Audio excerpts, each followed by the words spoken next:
Welcome to Hotline TV. I'm Josh Kraushaar. And I'm Reed Wilson. Senator Lisa Murkowski lost her job yesterday, conceded the race to Attorney Joe Miller. Josh, a Tea Party kind of race. Who gets credit for this win? Two words: Sarah Palin.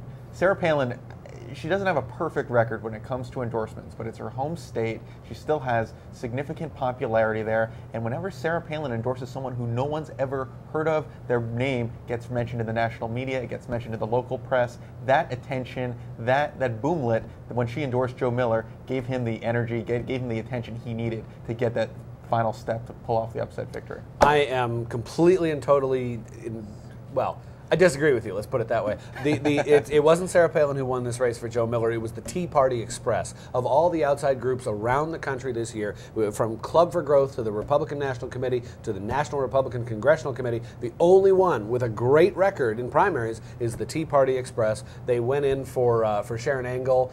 They did a little bit for Rand Paul. They were definitely going to do something for Marco Rubio until Charlie Crist dropped out. They are just doing fantastic. The only two that they've sort of whiffed on so far are Chuck DeVore in California, and take a look at the Delaware Senate race.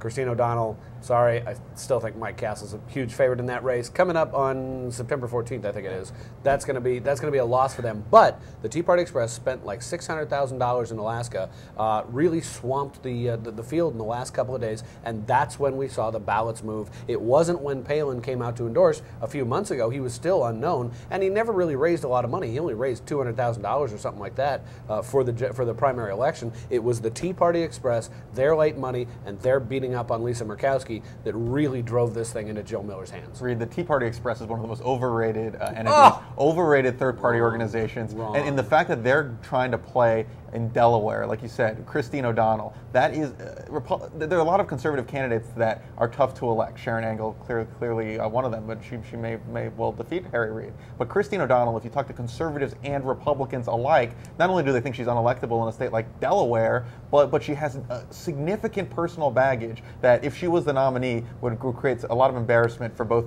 the party in Delaware nationally.